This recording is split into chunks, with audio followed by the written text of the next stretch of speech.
Magandang araw po sa ating lahat. Good day to all of us. Ako po si Deborah Garcia and welcome to another series of lessons where you will learn not just the theories and form of the language, but also the function and the usage.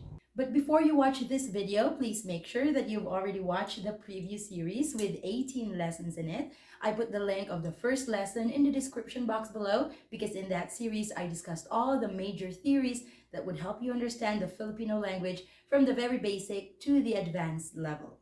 So, if you're ready, grab your pen and paper and let us learn all about conversational Filipino.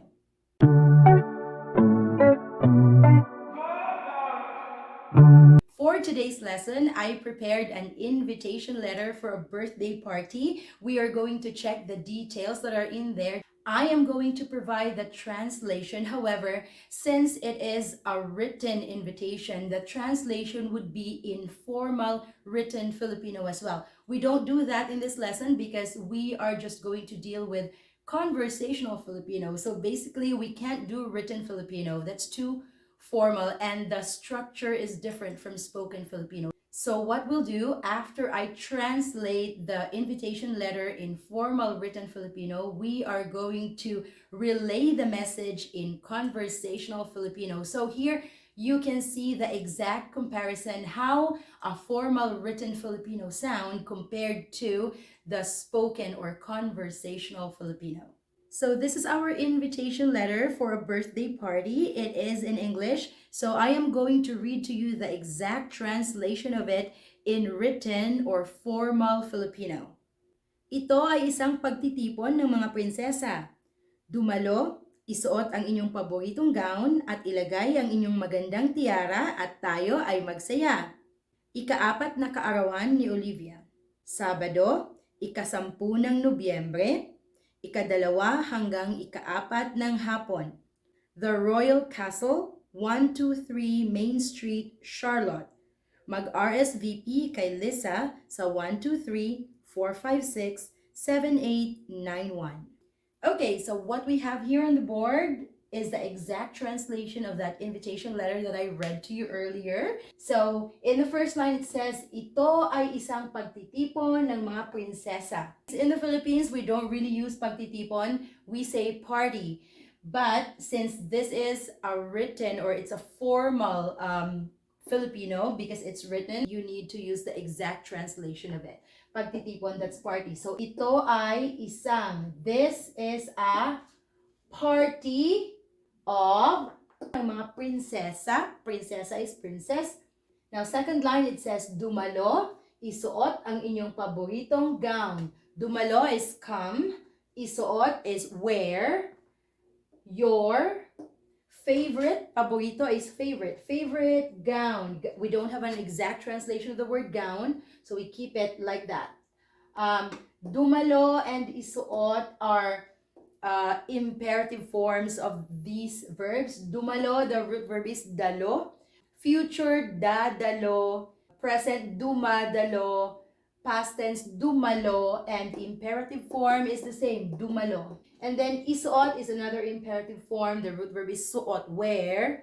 So, future, isusuot.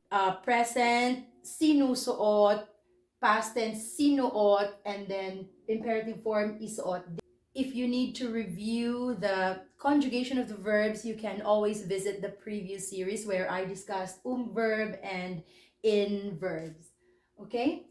And then, third line, at ilagay ang inyong magandang tiara. Same as gown, we kept the terminology tiara because we don't have an exact translation of that. We only have corona. Corona is crown. But when you say tiara, we don't say a small crown. So, it's just tiara. At is and ilagay is put. And put your beautiful or pretty. In the invitation card, it says pretty. So, maganda. Magandang tiara. At again, and we, tayo, we celebrate. Magsaya, from the word saya, masaya, happy. Magsaya is to celebrate. Okay? And then, here are the details of the party. So, ika-4 na kaarawan ni Olivia. Olivia's 4th Birthday. Kaarawan is birthday. In Filipino, we don't have the apostrophe S, okay, for possessive, to indicate possession. So we put it like this. Whose birthday? We use this one, ni Olivia, of Olivia. Fourth birthday of Olivia. When? It's Sabado, Saturday, ikasampu ng Nobyembre. So we write our dates like this. We put ika, dash, and then the day or the date, and then the month. If you forgot this format or if you're not familiar with this format, I also discussed this in the previous series when I discussed time and dates. So Sabado, Saturday, 10th of November, 2 to 4 p.m. We keep it as this. We write it like this. But when I read it to you earlier, remember I said ikadalawa. So I still read it like this. Ikadalawa hanggang ikaapat ng hapon. PM is hapon. Afternoon is hapon. Okay, where? So this is the address here. This is the venue, and then there's an address there. I did not write it down. And then this one, RSVP. We don't translate this. It's RSVP, but we put mag here. Mag RSVP kay. It means to. RSVP to Lisa. When we read our phone numbers as well, we read it in English. We don't say isa, dalawa, tatlo, apat, lima, and we don't say that. Okay, so we read phone numbers in English. Now that you see the formal or the written translation of the invitation, we are going to review the 5 W's and H, and then we are going to relay the message in conversational Filipino.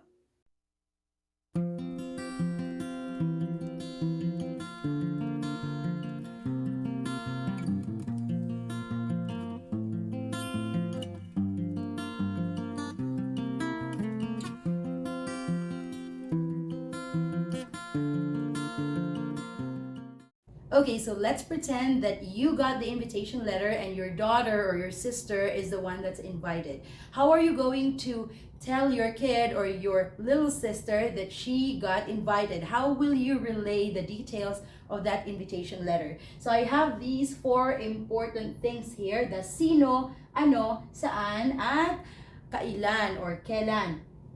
What is sino again? Sino is who. Okay? Ano? Do you still remember what is ano? Ano ang pangalan mo? What is your name? So ano is what?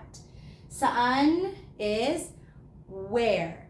And then kailan or kailan is when. So can we still remember the details in the invitation letter? Sino, it means who are the invited or who is the one that's invited. So let's say your sister.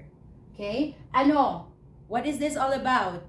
Then it's what? Olivia's birthday party. And then saan? Royal Castle, right? And then kailan? When? It's 10th of November and the time 2 to 4 p.m. So how are we going to say it in Filipino then? Okay, if I got that invitation and my daughters will be invited to that birthday party, this is what I'm going to tell them. So, Ray and Raven, these are my 2 daughters. So, Ray, Raven, imbitado kayo sa birthday party ni Olivia sa Sabado, November 10, 2 to 4 p.m. sa Royal Castle. Kailangan nyo magsuot ng gown at tiara kasi princess party ang theme.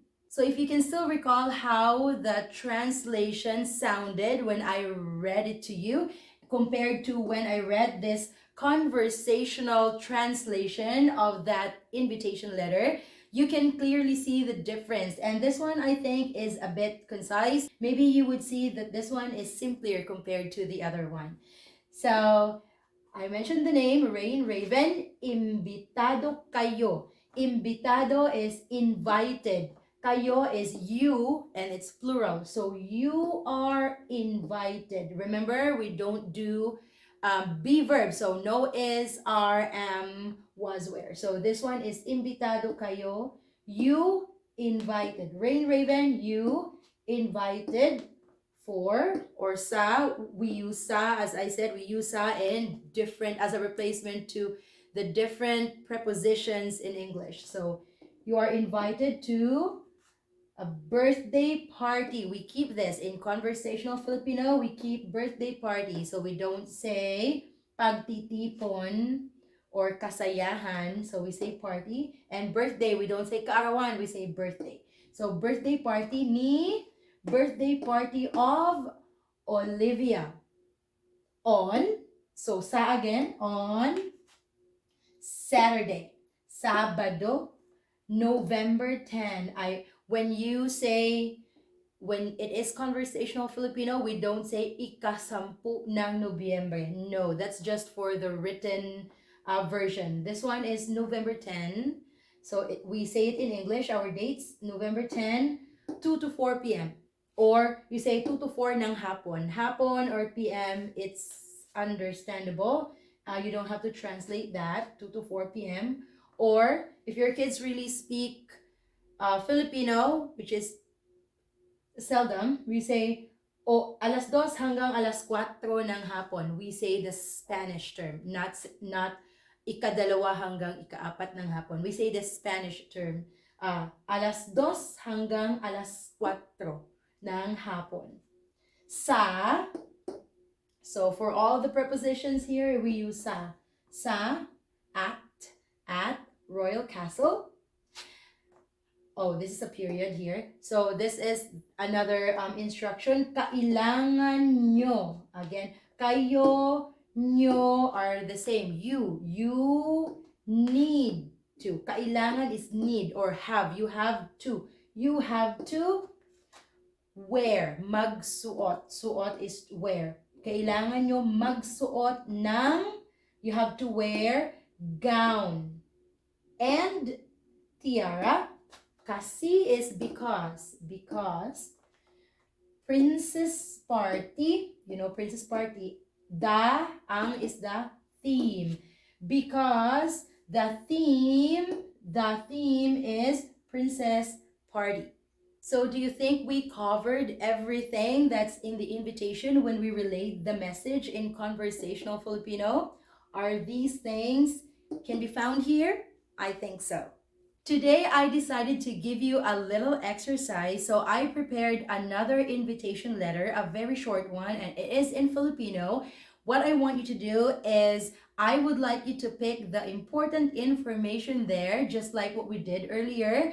So maybe just what it is, the date, of course, that's very important, and then special instructions. They are all in Filipino, so I hope you would be able to do this. It's really simple, don't worry, and I'll give you enough time.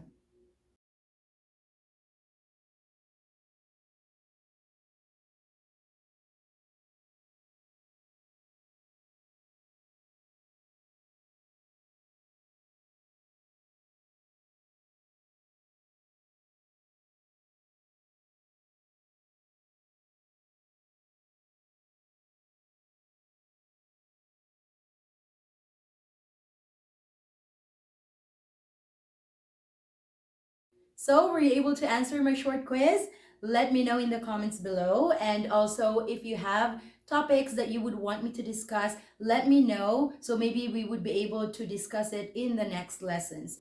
So that's it for today, guys. I hope you learned something. Please don't forget to subscribe to my channel if you haven't subscribed already. And see you again in the next lesson. Bye!